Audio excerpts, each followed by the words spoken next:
8, 9평 정도 됩니다. 작지만 아주 깨끗하고요. 천장까지 이어지는 수납이 있어서 꽤 괜찮아 보여요. 용산구 롯데캐슬 센터포레입니다. 15에서 17평 정도 됩니다. 작은 침실과 거실 겸 침실이 있어요. 투룸이에요. 주방은 가스레인지 빌트인이고요. 냉장고 자리가 따로 있어요. 샤워 부스가 나눠져 있어서 깔끔하게 사용이 가능하겠어요. 25평 정도 됩니다. 방 3개, 거실 주방으로 구성되어 있고요. 확장형으로 발코니는 안방에만 있습니다. 욕조가 따로 있어요. 18평 정도고요. 특이한 건 편의시설에 세탁실이 따로 있다는 거예요. 그리고 침실에 수납장도 있고요. 침실과 거실 사이 미닫이 문으로 연결되어 있습니다. 15평 정도 되고요. 거실, 침실, 주방으로 구성되어 있습니다. 토에 피어도 꽃이고 깨깔 피어도 꽃이고 물을 다 꽃이야. 안녕하세요. 쓸모있는 주거복지수다 정큐입니다. 오늘은 SH에서 공고관한 행복주택을 안내해 드리도록 하겠습니다. 행복주택, 박근혜 정부 때 설립된 주택입니다. 그 당시 정책에 행복모시기 이렇게 많이 붙어 있었어요. 요즘엔 매력이 많이 붙어 있더라고요. 행복주택의 가장 큰 장점은 교통편이 좋다는 겁니다. 또 깔끔하게 수납이 잘 구성되어 있어서 정서적으로 안정이 되는 데 도움을 주고 있고요. 실제로 우리가 몸담고 있는 공간이 정리 수납이 잘 되어 있으면 마음이 편해지는 건 잘 알고 계시죠? 단점은 작고 비싸다는 겁니다. 그런데 요즘 워낙 비싼 임대주택이 많아서 행복주택 가격은 한 중상위 정도라고 보시면 돼요. 주택 가격은 우리 소득에 비례했을 때 적정해야 합니다. 특히 공공재로서의 주택은 어떠한 일이 생겨도 내가 이 집에서만큼은 안정적일 수 있어야 하는 가격인데요. 그렇게 본다면 행복주택은 약간 비싼 것 같습니다. 이런 장단점을 가진 행복주택 주택 보시면서 신청 여부 고민해보세요. 구로구 수베리움입니다. 17형이고요. 8, 9평 정도 됩니다. 작지만 아주 깨끗하고요. 천장까지 이어지는 수납이 있어서 꽤 괜찮아 보여요. 10년 거주 가능하십니다. 청년분들이 신청하실 수 있는 주택입니다. 6호선 효창공원암역 2번 출구 근처고요. 용산구 롯데캐슬 센터포레입니다. 38형 15에서 17평 정도 됩니다. 작은 침실과 거실 겸 침실이 있어요. 투룸이에요. 주방은 가스레인지 빌트인이고요. 냉장고 자리가 따로 있어요. 샤워 부스가 나눠져 있어서 깔끔하게 사용이 가능하겠어요. 10년 거주 가능합니다. 신혼부부와 한부모 가족분들이 신청할 수 있는 주택입니다. 1호선 월계역 3번 출구 근처고요. 노원구 인덕 아이파크입니다. 59형 25평 정도 됩니다. 방 3개, 거실 주방으로 구성되어 있고요. 확장형으로 발코니는 안방에만 있습니다. 욕조가 따로 있어요. 아이 목욕시킬 때 되게 좋습니다. 제가 주택을 이렇게 훑어보다가 좀 비싼 주택을 발견해서 같이 한번 보시려고요. 신혼부부와 한부모 가족분들이 신청하실 수 있습니다. 3호선 대청역 5번 출구 근처이고요. 강남구 레미안 개포 루체하임입니다. 59형 25평. 크기는 방금 보여드린 것과 같죠? 노원구에 있는 거랑. 그런데 보증금은 1억이 더 비싸고요. 월세는 거의 2배 가까이 비쌉니다. 자녀가 없으면 10년, 있으면 14년 거주 가능하십니다. 고령자분들이 신청하실 수 있습니다. 7호선 천왕역 4번 출구 근처입니다. 천왕 연지마을 2단지예요. 40평, 18평 정도고요. 특이한 건 편의시설에 세탁실이 따로 있다는 거예요. 그리고 침실에 수납장도 있고요. 침실과 거실 사이 미닫이 문으로 연결되어 있습니다. 20년 거주 가능하십니다. 주거급여 수급자분들이 신청할 수 있습니다. 7호선 천왕역 1번 출구에서 좀 떨어져 있어요. 36형, 15평 정도 되고요. 거실, 침실, 주방으로 구성되어 있습니다. 20년 거주 가능하십니다. 신청 자격, 선정 방법 안내해 드리겠습니다. 공통 신청 자격, 무주택 세대 구성원입니다. 여기서 세대 구성원이라는 거는요, 공고일 기준, 12월 27일 기준 주민등록상에 있는 이분들이 나를 기준으로, 내 세대주라면 나를 기준으로 내 배우자, 내 부모, 내 자녀, 또 내 배우자의 부모님과 자녀까지만 말하는 거예요. 형제자매 없습니다. 동거인 없어요. 이분들이 무주택 상태여야 신청이 가능하다라는 말씀입니다. 무주택은 분양권 안 되세요. 분양권만 받으셔도 안 되세요. 그런데 사전 청약은 본 청약이 아니기 때문에 괜찮습니다. 그리고 집을 소유하고 있어도 가능한 경우가 있기는 합니다. 8억 원 빌라 아니에요. 내가 세입자로 살다가 보증금을 못 돌려받아서 그 집을 샀을 경우, 수도권 3억 원 이하 60제곱미터 이하일 경우에 무주택으로 간주하는 거예요. 그냥 소유가 아니고요. 내가 살던 집, 세입자, 임차인으로 살던 집을 집주인이, 임대인이 보증금을 돌려주지 않아서 그래서 샀을 때의 경우를 말합니다. 그런데 자산에는 포함이 되는 거예요. 소득과 자산은 신청 유형별로 따로 말씀드리도록 하겠습니다. 대학생입니다. 현재 대학교에 다니거나 입학, 복학 예정인 분들 또는 대학 또는 고등학교를 졸업하거나 중퇴한 지 2년 내인 분들, 이분들을 취업준비생이라고 합니다. 자, 나이 제한 없습니다. 기억하세요. 40살이 됐는데 내가 대학생이야. 그래도 신청 가능한 거예요. 그런데 대학원생, 그러니까 석사나 박사 준비생, 그렇게 대학원을 가시는 분들은 해당이 안 되세요. 여기에 혼인 중이 아니시고 소득은 부모님과 본인 소득 월평균 100% 이하셔야 합니다. 자산은 신청자 본인만 1억이야. 자동차 소유하시면 안 돼요. 1순위로 뽑는 분들, 행복주택 신청하는 그 자치구에 사시는 분들, 2순위는 거기가 아닌 서울시에 사시는 분들입니다. 배점표 중요합니다. 대학생이라면 부모님이 모두 서울시 이외에 거주하신다면 3점, 이 자치구가 아닌 다른 서울시 자치구에 거주하시면 1점입니다. 취업준비생 분들은 행복주택이 있는 자치구에 내가 거주하고 있다면 3점, 그 이하면 1점입니다. 계속 연속 거주기간이에요. 내가 총 이 자치구에 산 기간이 아니라 마지막 전입신고 후 현재까지, 그때까지의 기간을 말하는 겁니다. 1순위를 먼저 뽑고 배점 높은 순, 그리고 그 중에 1세 자녀가 있으면 먼저 뽑은 뒤 추첨입니다. 그래도 자리가 남으면 그때 2순위로 넘어가고 추첨으로 뽑고, 그래도 자리가 남으면 일반 공급으로 뽑는 거예요. 청년분들 신청 자격입니다. 여기서 청년은 나이가 만 19세에서 39세 이하인 분들을 말하고요. 또 하나, 4회 초년생을 말합니다. 소득이 있는 업무에 종사한 지 5년이 안 되신 분들이에요. 나이 제한 있나요?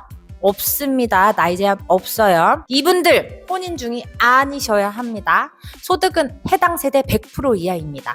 여기서 해당 세대는 신청하신 청년분들이 내가 세대주다라고 하면, 세대주라면 세대원들이 있을 거 아니에요? 부모님일 수도 있고 등등.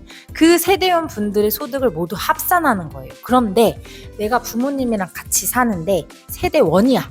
세대주가 아니야. 그러면 신청하시는 청년 본인 당사자 소득만 적용이 되는 거예요. 아시겠죠? 자산은 해당 세대 보유 총 2억 7,300만 원 이하, 자동차 가액 3,708만 원 이하이셔야 해요. 자동차 가액은 국세청 홈택스 혹은 손택스에서 확인이 가능하세요. 차 모델명, 연식 넣으시면 쭉 자동차 가액 얼마인지 나옵니다.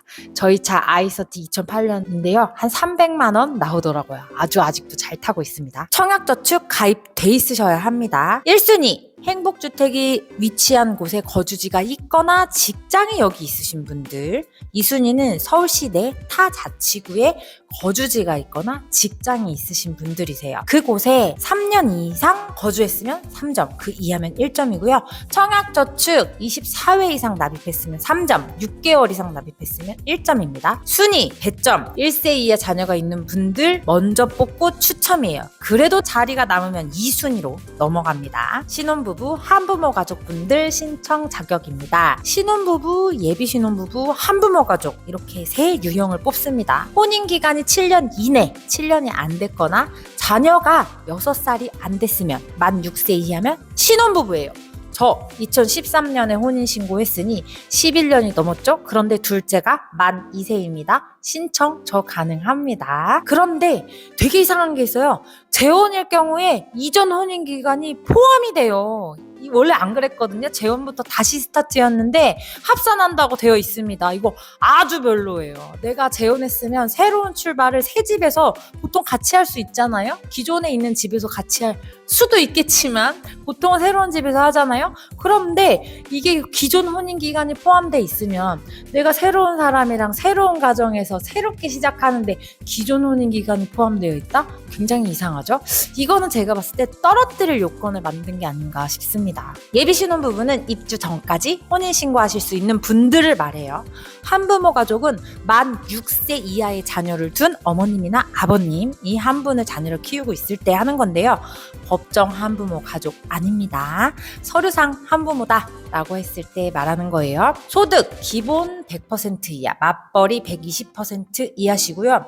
이 부분은 조금 더 세밀하니 꼼꼼히 봐주세요. 자산은 3억 4,500만 원 이하, 자동차는 3,708만 원 이하입니다. 청약저축 가입하셔야 신청이 가능하세요. 1순위 신청하시는 주택이 있는 자치구에 거주하시는 분들, 2순위는 그 외 서울시 자치구에 거주하시는 분들입니다. 신청하는 주택이 있는 자치구에 내가 3년 이상 거주했다면 3점, 그 이하는 1점.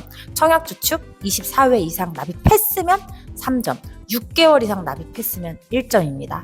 자, 가입한 지 2년이 아니에요. 24번 이상 돈을 냈다라는 거예요. 순위, 배점, 거주기간이 오래인 분들을 먼저 뽑고요. 그 다음에 1세 이하의 자녀가 있는 분들 순으로 뽑습니다. 그 외에는 추첨이고 다음 순위로 넘어갑니다. 고령자분들! 만 65세 이상이시고 소득 100% 이하, 1인 가구면 120% 이하, 2인 가구면 110%고요. 자산은 3억 4,500만 원 이하, 자동차가액 3,708만 원 이하십니다. 1순위 신청하는 주택이 있는 자치구에 거주하시는 분들, 2순위는 그 외 서울시 자치구에 거주하시는 분들이세요. 신청하시는 분의 나이가 75세 이상이면 3점, 이렇게 나이대별로 점수가 다릅니다. 나이 많으면 강점인 거예요. 신청하는 주택이 있는 자치구에 5년, 3년 아니에요. 5년 이상 거주하면 3점, 그 이하면 2점, 서울시에 거주만 해도 1점을 드려요. 또한 장애인, 국가유공자, 보훈보상 대상자, 5.18 민주화 운동 부상자, 고엽제 후유증 환자 등 일정 등급을 받으시면 추가로 3점을 더 드립니다. 순위 먼저 보고 배점 높으신 순, 그 지역에 오래 살수록 먼저 선정되고 나머지 분들은 추첨입니다. 마지막! 주거급여 수급자분들 안내해드려요. 주거급여 받으시는 분들이고요. 1순위 신청하시는 주택이 있는 자치구에 거주하시는 분들, 2순위 그 외 서울시 자치구에 거주하시는 분들이세요. 신청하는 주택이 있는 자치구에 5년 이상, 5년 거주하면 3점, 그 이하면 2점, 이외 서울시만 거주한다 해도 1점을 드립니다. 국가유공자, 보훈보상 대상자, 5.18 민주화 운동 부상자 또는 그 유족까지 같이 있어요. 장애인, 지원대상 한부모 가족, 법정 한부모라고 하는 거죠. 이 한부모 가족이라면 3점을 추가로 더 드립니다. 내가 지금 한부모 가족이다, 법정 한부모 가족이다, 그러면 주거급여 대상자로 신청할지 아니면 신혼부부 유형에 있는 한부모 가족 유형으로 신청할지 집을 보면서 선택하시면 되는데요. 주거급여 수급자 분들이 좀 더 평양은 작지만 가격은 훨씬 더 저렴합니다. 순위 먼저 보시고요. 배점 높은 순, 지역에 오래 살수록 먼저 선정되시고요. 1세 이하 자녀가 있는 분들 뽑고 나머지는 추첨입니다. 모집 일정 안내입니다. 인터넷 접수 1월 8일 수요일 오전 10시부터 10일 금요일 오후 5시까지입니다. 방문 접수 1월 9일 목요일 오전 10시부터 10일 금요일 오후 5시까지입니다. 모두가 방문 접수가 되는 게 아니고요. 고령자분들, 주거급여 수급자분들만 가능한데 장애가 있다 하시는 분들은 다른 유형도 신청이 가능하긴 하십니다. 그런데 9일에는 신규 단지에 신청하실 분들만 방문 접수를 하고요. 10일에는 재공급 단지에 신청하시는 분들만 방문 접수를 받아요. 웬만하면 공인인증서 발급 받으셔서요. 인터넷으로 신청하길 권유드려요. 방문 청약은 정말 많이 기다려야 돼요. 정 어려우시다 하면 가까운 주거복지센터나 주거상담소에 요청하셔도 아마 거의 들어주실 거예요. 그리고 인터넷으로 신청할 땐 핸드폰, 모바일로도 신청이 가능합니다. 한 번만 신청해 보시면 2번, 3번은 더 쉬우실 거예요. 그래서 인터넷 모바일로 신청하는 거 요거 친해지시길 많이 바랍니다. 서류심사 대상자 발표는 1월 24일 금요일, 당첨자 발표는 5월 16일, 입주는 7월부터 시작됩니다. 유의사항, 예비 입주자를 같이 뽑습니다. 따라서 선정이 되셨는데 예비 입주자로 선정되셨다고 하면 자격이 계속 유지됩니다. 자격 유효 기간이 있는 게 아니에요. 그런데 이후에 내가 다른 행복주택에 또 신청을 하셔서 선정이 되시면 예비 입주자라 하더라도 이번 선정권은 자동 탈락되세요. 반대로 이전에 내가 되게 마음에 드는 행복주택을 신청해 않는데 이 행복주택이 내가 되게 들어가고 싶어. 그럼 이번에 신청해서 선정되면 어떻게 되나요? 이전께 탈락이 되시는 겁니다. 따라서 신중하셔야 돼요. 그리고 이거는 SH뿐만이 아니에요. 똑같은 행복주택이라고 한다면 SH, LH, GH 다 같으니까 내가 미리 신청한 게 LH다 라고 하더라도 신중하게 선택하셔야 합니다. 그러니 계속 꾸준히 관리해 주시는 게 좋겠죠? 더 궁금하신 사항은 댓글 남겨주세요. 메일 주셔도 제가 상담 다 해드리고 있습니다. 물론 교육도 나가고 있고요. 한 해가 바뀌면서 이 안녕이라는 인사가 너무 절실해지는 것 같습니다. 우리가 외치는 것들이 우리 몸을 아프지 않게 했으면 좋겠어요. 우리 건강한 몸을 위해 집 걱정을 덜 해야 하듯이 말이죠. 가장 기본적인 것들이 상식적으로 지켜지는 세상, 이 새로운 세상을 맞이할 준비를 하는 진통이라고 여기면서 의젓하게 잘 해결해 나갔으면 좋겠습니다. 새해 복 많이 받으시고요. 여러분의 주거 안정을 바랍니다. 감사합니다.